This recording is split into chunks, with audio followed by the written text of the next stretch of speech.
There are many questions. Now let's we discuss one by one and explain where is the error and how to correct these sentences. First sentence is everyone should obey their parents. Here word use हुआ है everyone. everyone word किसके लिए use होता है? बहुत सौ में से कोई एक सिंगुलर के लिए यूज होता है, बट यहाँ पे जो वर्ड यूज किया है क्या? देयर. देयर कोई किसके लिए यूज होता है? प्लूरल के लिए. यहाँ पे सर देयर नहीं आएगा, क्या आएगा? His parents. क्या आएगा? His parents. Clear? Again Sita must do their duty. देखो सीता यहाँ पर सिंगुलर है, थर्ड पर्सन है, तो यहाँ पे सर देयर नहीं आएगा, क्या आएगा? हर. फीमेल के लिए पॉजिटिव फॉर्म क्या यूज करेंगे यहाँ पे? हर यूज होगा. Sita must do her duties. Her duty यानी सीता अपनी खुद की ड्यूटीज करेगी, ठीक है, ना कि सभी की ड्यूटी करेगी. ठीक. अगेन ईदर प्रमोद और Narendra has learn their lesson. फिर अगेन अगर दो नाउन एंड से या और से जुड़े और उनके पहले अगर क्या आता है? ईदर या नीदर, जनरली किसको रिप्रेजेंट करता है? सिंगुलर को रिप्रेजेंट करता है. तो यहाँ पे सर देयर नहीं है, क्या आएगा? His lesson. क्योंकि प्रमोद के लिए नरेंद्र के लिए कौन सा पॉजिटिव फॉर्म यूज करेंगे? His lesson. Understand? Again Nisha और Sushma. Nisha is a female and Sushma is a female. Was teaching. यहाँ पर टू सिंगुलर नाउन है, किससे जुड़े हैं? और से जुड़े. यहाँ पे देयर नहीं आएगा, क्या आएगा? हिज. अब यहाँ पे फीमेल कैरेक्टर है, तो फीमेल कैरेक्टर के लिए क्या यूज करेंगे? हर सर. हर सर. अगेन ईदर रोहन और हिज फ्रेंड. ये भी बहुत अच्छा लॉजिक है. सब्जेक्ट व एग्रीमेंट समझना. अगर ये समझ में आएगा तो ही एग्जाम्पल समझ में आएगा. क्या रूल ये कहता है? ध्यान से समझना. यदि दो सेंटेंस या दो सब्जेक्ट, यदि टू सब्जेक्ट किससे जुड़े हो? ईदर दैट और neither that not and one more is not only that क्या आएगा? But also.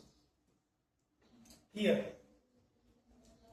First subject, first noun and another subject means another noun किससे जुड़े हैं? ईदर और से जुड़े हो.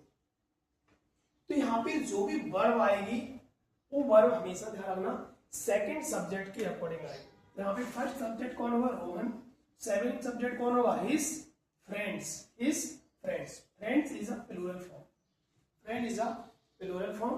यहाँ पे फ्रेंड्स के अकॉर्डिंग यहाँ पे हिज नहीं आया. हिज बेटा किसके लिए होता है? ही, हिम, हिज. ही, हिम, हिज.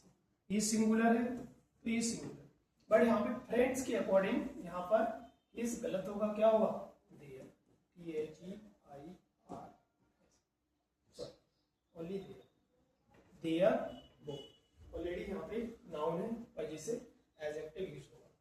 ई कॉन्सेप्ट क्लियर होगा तो जाके और एक क्लियर होगा. ठीक. Again this is the very important. Again this concept is related to subject verb agreement. Here you, he and I.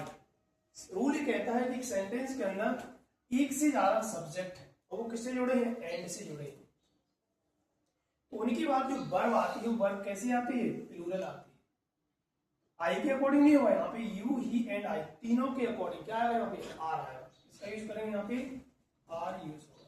Correct sentence होगा you, he and I are friend. Clear? Exam sentence number 7. He, I and you went to Nehru garden national. ये हमारा वही logic है एक ही sentence के अंदर. देखो यहाँ पे करेक्ट सेंटेंस था. हम ऑलरेडी डिस्कस कर चुके हैं. कौन सा रूल था ये? 2, 3, 1 rules. First, second person, third person and first person. Error कहाँ थी कि सर आई के अकॉर्डिंग नहीं आएगा एरर, ना पर्टिकुलर ही के अकॉर्डिंग आएगा, ना पर्टिकुलर यू के अकॉर्डिंग आएगा. बट रूल ये कहता है कि एक सेंटेंस के अंदर अगर एक से ज्यादा प्रोनाउन या सब्जेक्ट है वो एंड से जुड़े हैं तो वर्ब कैसी आती है? प्लूरल. यहाँ एम नहीं होगा, क्या होगा? Are. Here he and I, you went. Here third person, first person, second person. Third person, first person, second person. क्या बना? 2, 1, 3, 1, 2, 3, 1, 3, 1, 3, 1, 2 कोई रूल्स नहीं है. 3, 1, 2 कोई रूल्स नहीं है. रूल्स क्या है? 2, 3, 1. एक ही सेंटेंस के अंदर फर्स्ट पर्सन प्रोनाउन भी, second person pronoun, third person pronoun है, तो फर्स्ट ऑर्डर किसका आएगा? Second person. इसका जो करेक्ट फॉर्म बनने वाला है यू, कॉमा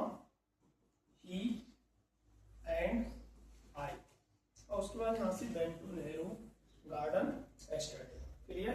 ये भी बेटा आपको लर्न करना है, जब टेंसेस पढ़ेंगे वहां पे नीड पड़ेगी एस्टरडे। एस्टरडे किसका रेफरेंस देता है? पिछला, पास्ट का, इसलिए यहाँ पे किसको बनाना पड़ेगा? पास्ट बनाना पड़ेगा। इसलिए यहाँ पे गो का पास्ट फॉर्म क्या होता है? ये भी आपको अभी हम पर्टिकुलरली इन पे डिस्कस कर रहे हैं प्रोनाउंस पर, इसलिए वर्ब पे ज्यादा डिस्कस नहीं हो रहा, अदरवाइज इसकी भी नीड पड़ेगी। Clear? Clear. Manish and I should learn my lesson. Again Manish is a third person और I is a first person. फिर से रूल्स वही आएंगे, किसी सेंटेंस में फर्स्ट पर्सन या थर्ड पर्सन किसका यूज होगा? फर्स्ट पर्सन का प्लूरल फॉर्म में पजेसिव एडजेक्टिव। यहाँ पे सर माय नहीं होगा, क्या होगा? आवर। क्या होगा? फर्स्ट और थर्ड आएगा तो किसके इक्वल होगा? फर्स्ट पर्सन के अकॉर्डिंग आएगा। क्लियर? यू एंड सुषमा, यहाँ पे कौन है? सेकंड पर्सन, और सुषमा किसी का नाम है, कौन सा पर्सन होगा? Third person. यदि किसी सेंटेंस में second person plus third person तो फिर किसको प्रायोरिटी दी जाएगी? Second person. सेकंड पर्सन का प्लूरल, सेकंड पर्सन का प्लूरल क्या होता है? योर। यहाँ पे सर हर नहीं आएगा,